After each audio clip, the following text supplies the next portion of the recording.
रात ज्यादा गहरी नहीं थी, लेकिन हरिओम को ऐसा लग रहा था जैसे अंधेरा उसके कदमों के साथ साथ चल रहा हो। घर की छत पर खड़ा वो नीचे सड़क को देख रहा था। लाइटें जल रही थीं, लोग जा रहे थे, जिंदगी अपने पुराने ढर्रे पर थी। और फिर भी उसके भीतर कुछ लगातार खींच रहा था, नीचे, धरती की तरफ। वो जानता था ये सामान्य नहीं है। ये जिज्ञासा नहीं थी, ये डर भी नहीं था, ये एक बुलावा था। और सबसे खतरनाक बात ये थी कि वो बुलावा उसके बाहर से नहीं, उसके अंदर से आ रहा था। हरिओम ने छत की रेलिंग पकड़ी। अभी नहीं, उसने खुद से कहा। लेकिन उसके भीतर कोई और ही जवाब उभरा, अभी नहीं कहना अब संभव नहीं है। उसने आंखें बंद कर लीं। उसी पल वो एहसास और साफ हो गया, जैसे कोई उसी जगह की ओर उसका ध्यान मोड़ रहा हो जहां से सब शुरू हुआ था। नीचे उतरते वक्त उसने ध्यान रखा कि कोई उसे देख न ले। मां रसोई में थी। टीवी की आवाज चल रही थी। वो चुपचाप दरवाजा खोलकर बाहर निकल गया। रात की हवा दिन से अलग होती है, ज्यादा सच्ची, ज्यादा बेरहम। सड़क पर चलते हुए हरिओम को महसूस हुआ कि उसके कदम अब सिर्फ उसके नहीं हैं। हर मोड़ से पहले उसे पता चल रहा था कि आगे क्या है, कहाँ रुकना है, कहाँ मुड़ना है। और सबसे डरावनी बात, उसने एक बार भी गलत रास्ता नहीं लिया। उस पुराने बोर्ड के पास वो फिर खड़ा था। आगे जाना मना है, बोर्ड अब भी वही था। लेकिन इस बार उसे देखकर डर नहीं लगा। इस बार कुछ और था, पहचान। अगर मैं वापस गया, उसने मन में सोचा। उत्तर बिना किसी चेतावनी के आया। वापसी स्वीकार्य है, पर अनदेखा करना अब संभव नहीं। हरिओम ने धीरे से हंसी छोड़ी। तो मतलब अब ये मेरी समस्या है? उत्तर नहीं आया। शायद इस सवाल का जवाब जरूरी नहीं था। वो आगे बढ़ा। इस बार सीढ़ियां उतरते हुए उसका दिल नहीं कांप रहा था, बल्कि उसका दिमाग गिनती कर रहा था। हर कदम, हर सांस, जैसे वो किसी परीक्षा में घुस रहा हो। नीचे पहुंचते ही उसे फर्क समझ में आ गया। हवा वही नहीं थी। पहले ये जगह खामोश थी, अब सचेत थी, जैसे किसी ने पहचान लिया हो कि वो लौट आया है। कक्ष अभी दिखाई नहीं दे रहा था, लेकिन उसकी मौजूदगी पहले से ज्यादा साफ महसूस हो रही थी। और उसी एहसास के साथ उसके दिमाग में एक नई सूचना उभरी, पूर्व संपर्क पुनः स्थापित। इकाई की उपस्थिति, मान्य अनुशंसा, सीमित समय तक क्षेत्र में प्रवेश। हरिओम रुक गया। सीमित समय? उसने बुदबुदाया। इस बार उत्तर आया। अनुकूलन अधूरा है। अधिक संपर्क संरचनात्मक दबाव बढ़ाएगा। उसके गले में हल्की सी कसक हुई। मतलब ये जगह अब सिर्फ रहस्य नहीं थी, ये खतरा थी। और फिर भी वो आगे बढ़ा, क्योंकि अब वो सिर्फ पूछने नहीं आया था, वो समझने आया था। और शायद लड़ने। हरिओम ने जैसे ही आगे कदम बढ़ाया, उस जगह की खामोशी बदल गई। पहले जो सन्नाटा था, वो अब सुन रहा था। हर कदम के साथ फर्श के नीचे से हल्की सी कंपन उठती, जैसे कोई गहरी नींद से बार बार करवट बदल रहा हो। सने रुककर सांस ली। हवा अब ठंडी नहीं थी, वो भारी थी। उसे याद आया पहली बार यहां आने का एहसास। डर, अज्ञान, अकेलापन। अब ये तीनों कमजोर पड़ चुके थे। उनकी जगह एक नई चीज आ गई थी, सावधानी। सुरंग धीरे धीरे खुलने लगी। लेकिन इस बार वो कक्ष वैसा नहीं था जैसा उसे याद था। दीवारों पर बने चिन्ह अब लगातार चमक नहीं रहे थे। उनकी रोशनी अनियमित थी, जैसे कोई सिस्टम थका हुआ हो। कुछ चिन्ह पूरी तरह बुझ चुके थे। हरिओम ने अनजाने में अपना हाथ आगे बढ़ाया और उसी पल चेतावनी। अनावश्यक संपर्क संरचनात्मक अस्थिरता को बढ़ा सकता है। उसने हाथ पीछे खींच लिया। तो तुम भी थक सकते हो, उसने मन में कहा। उत्तर नहीं आया। लेकिन इस बार उस खामोशी में एक अलग अर्थ था। कक्ष के बीच की संरचना अब पूरी तरह शांत नहीं थी। उसके भीतर हल्की हल्की धड़कन थी, बहुत धीमी लेकिन नियमित, जैसे कोई दिल कमजोर हो चुका हो पर अभी भी रुकना नहीं चाहता। हरिओम को एक अजीब सा अपराध बोध महसूस हुआ। क्या मेरी वजह से? उसने सवाल पूरा भी नहीं सोचा था कि जवाब आ गया। इकाई की उपस्थिति परिणाम नहीं है, इकाई की संगत परिणाम है। उसने भौहें सिकोड़ लीं। मतलब मेरे होने से नहीं, मेरे बदलने से? इस बार थोड़ा ठहराव हुआ। फिर सही। हरिओम ने चारों ओर देखा। दीवारों पर उकेरी गई कुछ आकृतियां अब उसे सिर्फ समझ में नहीं आ रही थीं, उन्हें देखकर उसके भीतर एक प्रतिक्रिया हो रही थी। कुछ चिन्हों के पास उसका सिर भारी हो जाता, कुछ के पास दिल की धड़कन बदल जाती, और कुछ पूरी तरह अनदेखे से लगते। सब एक जैसे नहीं हैं, उसने खुद से कहा। उत्तर आया, सही। कुछ संरचनाएं अब तुम्हारे लिए अप्रासंगिक हैं। उस शब्द ने उसे चौंका दिया। अप्रासंगिक मतलब वे तुम्हें स्वीकार नहीं करेंगी। हरिओम के गले में हल्की सी कसक हुई। या शायद मैं उन्हें। उसने एक कदम आगे बढ़ाया। इस बार बिना अनुमति के उसी क्षण हवा में तेज झटका लगा। उसके कानों में एक तीखी सी सीटी गूंजी। नियम उल्लंघन, निर्देशों की अनदेखी। स्तर द्वितीय। हरिओम लड़खड़ा गया। घुटनों के बल गिरते गिरते बचा। उसके सिर में दर्द उठा, पहले से कहीं ज्यादा तेज। लेकिन इस बार वो पीछे नहीं हटा। उसने जमीन पर हाथ टिकाया और खुद को संभाला। अगर मैं हर बार तुम्हारी बात मानता रहूं, उसने मन में कहा, तो क्या मैं कभी समझ पाऊंगा कि तुम क्या हो? दर्द बढ़ा, लेकिन उसके साथ साथ कुछ और भी हुआ। दर्द के नीचे एक स्पष्टता, जैसे उसने किसी बंद दरवाजे को हल्का सा खोल दिया हो। अनुकूलन 31% संघर्ष प्रतिक्रिया सक्रिय। हरिओम हाँफ रहा था। तो ये है तुम्हारी सीमा, उसने धीमे से कहा। उत्तर नहीं आया, पर इस बार उस खामोशी में इनकार नहीं था। उसने उठकर संरचना की ओर देखा। पहली बार उसे ये एहसास हुआ, ये जगह सिर्फ उसे नहीं परख रही थी, वो भी इसे परख सकता था। और यही विचार शायद सबसे खतरनाक था। उसने एक कदम पीछे हटाया। दर्द धीरे धीरे कम होने लगा। द्वितीय उल्लंघन दर्ज, आगे के उल्लंघन स्थायी क्षति का कारण बन सकते हैं। हरिओम ने हल्की सी मुस्कान छोड़ी। तो मतलब मेरे पास सीमित चालें हैं, उसने बुदबुदाया। इस बार उत्तर आया। हर चाल की कीमत होगी। उसने सिर हिलाया।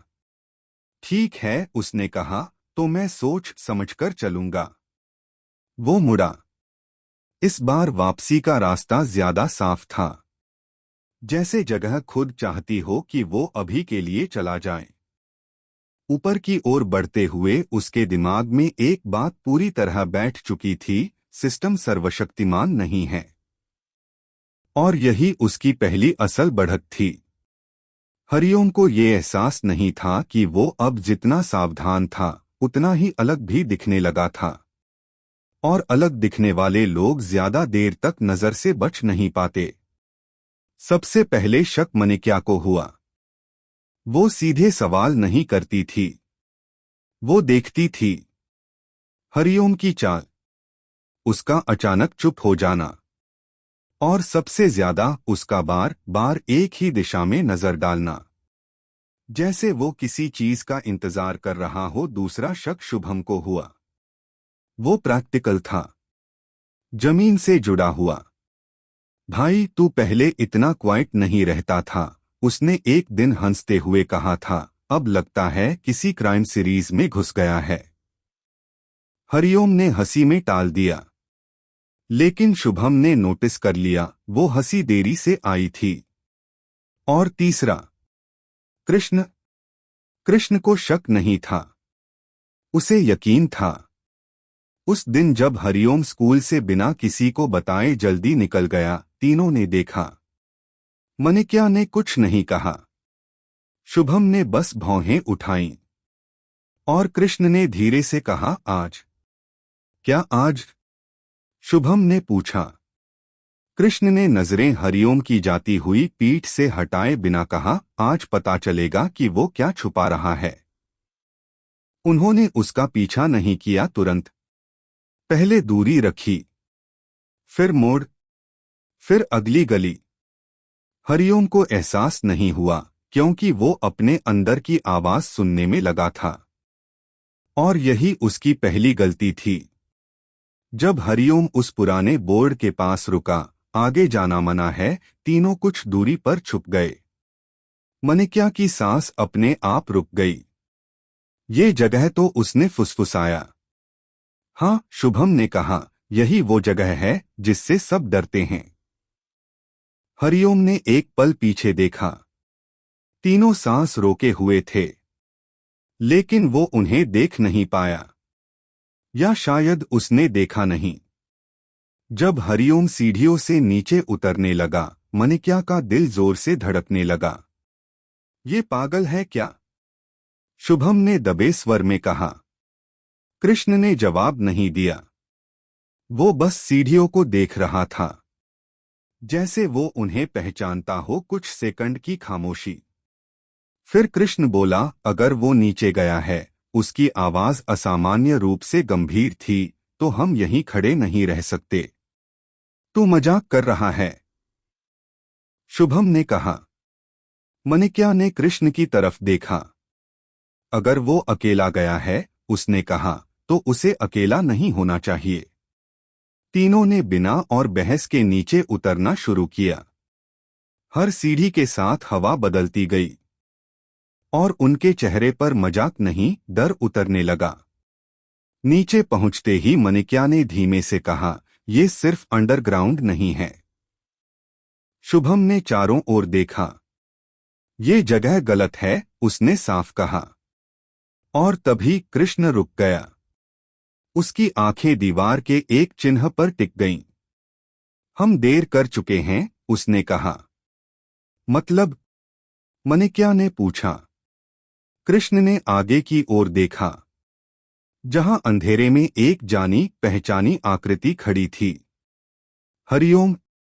हरिओम मुड़ा, और पहली बार उसके चेहरे से सारा रंग उतर गया, क्योंकि इस बार वो अकेला नहीं था। और उसके दिमाग में ठंडी बेरहम चेतावनी उभरी, गंभीर नियम उल्लंघन। अनधिकृत इकाइयां संरक्षित क्षेत्र में प्रवेश कर चुकी हैं। स्थिति अस्थिर, जोखिम स्तर उच्च। उसका दिल जोर से धड़क उठा, न डर से, बल्कि इस एहसास से, अब ये सिर्फ उसकी कहानी नहीं रही। अंधेरा अचानक सकुच गया, जैसे पूरी सुरंग ने एक साथ सांस रोक ली हो। हरिओम के कानों में एक तेज ठंडी सनसनी दौड़ी। इस बार कोई धुंधली सूचना नहीं थी, ये साफ था। खतरनाक, गंभीर उल्लंघन। पुष्टि, संरक्षित क्षेत्र में 3 अनधिकृत इकाइयां। तत्काल निष्कासन या दमन आवश्यक। हरिओम का दिल बैठ गया। उसने पीछे देखा। मनिक्या, शुभम और कृष्ण अभी भी वहीं खड़े थे, हैरान, डरे हुए, लेकिन भागे नहीं। सबसे बुरा यही था। हरिओम। मनिक्या की आवाज कांपी, ये जगह सही नहीं है। शुभम ने दीवार पर हाथ रखा। भाई, ये दीवार गरम है। कृष्ण कुछ नहीं बोला। वो सिर्फ चारों ओर देख रहा था, चिन्हों को, हवा की हलचल को, और हरिओम को डोट उसकी आंखों में अब शक नहीं था। अब सवाल था। हरिओम ने एक कदम आगे बढ़ाया और अपने दोस्तों के सामने खड़ा हो गया। उसका शरीर अपने आप थोड़ा झुक गया, जैसे कोई अदृश्य दबाव उस पर पड़ रहा हो। चेतावनी, इकाई हस्तक्षेप कर रही है। जोखिम अनुकूलन विफलता। बस पीछे हटो, हरिओम ने कहा। उसकी आवाज खुद उसे अजनबी लगी। क्या? शुभम ने कहा, तू हमें यहां लाया और अब मैंने नहीं बुलाया। हरिओम लगभग चिल्ला पड़ा। पूरा कक्ष गूंज उठा और उसी पल दीवारों के चिन्ह तेजी से चमक उठे। हवा भारी हो गई। दमन प्रक्रिया प्रारंभ। मनिक्या की सांस अटक गई। दमन? उसने फुसफुसाया। हरिओम को सोचने का समय नहीं मिला। उसे पता था, अगर उसने अभी कुछ नहीं किया तो ये जगह उन्हें बाहर नहीं जाने देगी। उसने आंखें बंद की। पहली बार उसने सिस्टम से बात करने की कोशिश नहीं की। उसने महसूस किया उस दबाव को जो उसकी छाती में दिनों से जमा था, और उसे एक दिशा दी। फर्श में हल्की दरार पड़ी, इतनी छोटी कि शायद कोई और नोटिस न करता। लेकिन चिन्हों की चमक एक पल के लिए अटक गई। अंधिकृत प्रतिक्रिया। हरिओम की नाक से खून की एक बूंद टपकी। दर्द उठा तेज, बिना चेतावनी। लेकिन उसने पीछे नहीं देखा। उसने हाथ उठाया। सब मेरे पीछे आओ, उसने कहा। इस बार आवाज में हिचक नहीं थी। कृष्ण ने पहला कदम बढ़ाया। बिना सवाल के मनिक्या ने हरिओम का हाथ पकड़ा। उसकी हथेली ठंडी थी। शुभम ने दांत भींच लिए और बोला, अगर ये सपना है तो बहुत बुरा है। उन्होंने दौड़ना शुरू किया। पीछे हवा कांप रही थी। चिन्ह टूट रहे थे। रोशनी अस्थिर हो चुकी थी। दमन विफल। क्षेत्र अस्थिर। हरिओम की सांस अब जल रही थी। हर कदम के साथ उसके भीतर कुछ और टूट रहा था। लेकिन आगे रोशनी थी। सुरंग का मुंह। जैसे ही वे ऊपर पहुंचे, एक जोरदार कंपन हुआ। पीछे का रास्ता अचानक धुंधला पड़ गया। फिर गायब। चारों जमीन पर गिर पड़े।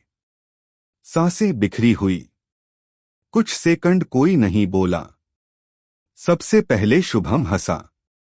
घबराई हुई हंसी। ठीक है, उसने कहा, अब कोई ये मत कहना कि ये नॉर्मल था। मनिक्या ने हरिओम की तरफ देखा। उसकी आंखें डर से ज्यादा दर्द से भरी थीं। तुम? वो रुकी। तुम ये कब से छुपा रहे हो? कृष्ण ने आसमान की तरफ देखा। फिर बोला, ये जगह हमेशा से थी। सबकी नजर उस पर गई। और अब, कृष्ण ने कहा, इसने हमें भी देख लिया है। हरिओम ने कुछ कहने के लिए मुंह खोला, और उसी पल उसके दिमाग में सबसे ठंडी चेतावनी उभरी। गंभीर उल्लंघन दर्ज, अनधिकृत इकाइयां संक्रमित। नया प्रोटोकॉल सक्रिय। उसका दिल जोर से धड़का, क्योंकि अब खतरा सिर्फ अंडरग्राउंड तक सीमित नहीं था। चारों कुछ देर तक वहीं जमीन पर बैठे रहे। कोई हीरो जैसा पल नहीं था। कोई ड्रामेटिक डायलॉग नहीं। बस सांसें थीं, टूटी हुई, बिखरी हुई। और एक साझा एहसास, कुछ ऐसा हो चुका है जो अनडू नहीं होगा। सबसे पहले शुभम उठा। उसने अपने कपड़े झाड़े, चारों तरफ देखा, फिर हंसी रोकने की कोशिश की, लेकिन रोक नहीं पाया। भाई, उसने कांपती आवाज में कहा, अगर ये प्रैंक था तो बहुत एक्सपेंसिव प्रैंक था। कोई नहीं हंसा। मनिक्या अब भी बैठी थी। उसकी उंगलियां जमीन को बिना मतलब कुरेद रही थीं। मेरे कान अब भी, उसने धीमे से कहा, वो आवाज अभी भी चल रही है। हरिओम का दिल बैठ गया। उसने तुरंत उसकी तरफ देखा। कैसी आवाज? उसने पूछा। मनिक्या ने माथा दबाया। जैसे कोई फ्रिक्वेंसी, उसने कहा, बहुत हल्की, पर जब ध्यान दूं तो तेज हो जाती है। कृष्ण खड़ा था। शांत, बहुत ज्यादा शांत। वो सड़क की दूसरी तरफ लगे पुराने ट्रांसफॉर्मर को घूर रहा था। तुम क्या देख रहे हो? शुभम ने पूछा। कृष्ण ने जवाब देने से पहले एक सेकंड सोचा। ये काम नहीं कर रहा, उसने कहा। क्या? शुभम ने पलटकर देखा। अरे हाँ, लाइट बंद है। कृष्ण ने सिर हिलाया। नहीं, वो बोला, मैं ये देख रहा हूं कि ये क्यों बंद हुआ। हरिओम की रीढ़ में ठंडी लहर दौड़ गई। उसी पल उसके दिमाग में ठंडी, सधी हुई सूचना उभरी। समूह संपर्क पुष्टि इकाइयां, मानिक्या, संवेदी विचलन शुभम, शारीरिक प्रतिक्रिया वृद्धि कृष्ण, विश्लेषणात्मक संरेखण स्थिति परिवर्तन प्रारंभ। हरिओम ने कुछ सेकंड तक हिलने की हिम्मत नहीं की। ये उसकी वजह से था। सुनो, उसने आखिरकार कहा, आवाज भारी थी, हम यहां ज्यादा देर नहीं रह सकते। क्यों? शुभम ने पूछा। हरिओम ने जवाब नहीं दिया। कृष्ण ने दे दिया। क्योंकि वो जगह हमारे पीछे नहीं आई, उसने कहा, लेकिन उसने हमें छोड़ा भी नहीं। मनिक्या ने धीरे से निगल लिया। मतलब? कृष्ण ने पहली बार सीधे हरिओम की तरफ देखा। मतलब, उसने कहा, अब हम सब उसके दायरे में हैं। रास्ते में चलते हुए कोई ज्यादा बात नहीं हुई। चारों अलग अलग कुछ महसूस कर रहे थे। शुभम को लग रहा था कि उसका शरीर जरूरत से ज्यादा हल्का है। वो चलते चलते एक बार फिसला और खुद को अजीब तरीके से संभाल लिया। ये तो उसने खुद को देखा, मैं नॉर्मली गिर जाता। मनिक्या ने चलते हुए अचानक रुककर कान ढक लिए। वो आवाज फिर आ रही है, उसने कहा, जैसे कोई बहुत दूर से कुछ बोल रहा हो। हरिओम ने कुछ कहने के लिए मुंह खोला और रुक गया। चेतावनी, असमय सूचना साझा करना समूह अस्थिरता बढ़ा सकता है। उसने दांत भींच लिए। घर के मोड़ पर सब रुक गए। यहीं से सबके रास्ते अलग थे। कोई नहीं जानता था क्या कहना सही है। आखिरकार शुभम बोला, कल, उसने कहा, हम बात करेंगे। मनिक्या ने धीरे से सिर हिलाया। कृष्ण ने बस कहा, कल नहीं, अब। उसने हरिओम की तरफ देखा। तुम हमें सब नहीं बता सकते, उसने शांत स्वर में कहा, लेकिन तुम ये भी नहीं कह सकते कि कुछ हुआ ही नहीं। हरिओम ने लंबी सांस ली। पहली बार उसने झूठ नहीं बोला। हाँ, उसने कहा, कुछ हुआ है। इतना कहना काफी था। घर पहुंचकर हरिओम देर तक अंधेरे में बैठा रहा। उसके दिमाग में एक आखिरी सूचना उभरी। समूह प्रोटोकॉल सक्रिय। अब इकाई अकेली नहीं है। निर्णय का भार विभाजित होगा। जोखिम उच्च। हरिओम ने आंखें बंद कर लीं। वो अब सिर्फ खुद के लिए जिम्मेदार नहीं था। और यही सबसे भारी बात थी। ये थी द लास्ट डिवाइन पैराडॉक्स। अगर कहानी ने आपको सोचने पर मजबूर किया तो लाइक और सब्सक्राइब जरूर करना। मैं हूं ब्रिजेश यादव और आप देख रहे हैं मिस्टेरियस वॉल्ट, जहां हर कहानी एक रहस्य नहीं, एक चेतावनी होती है।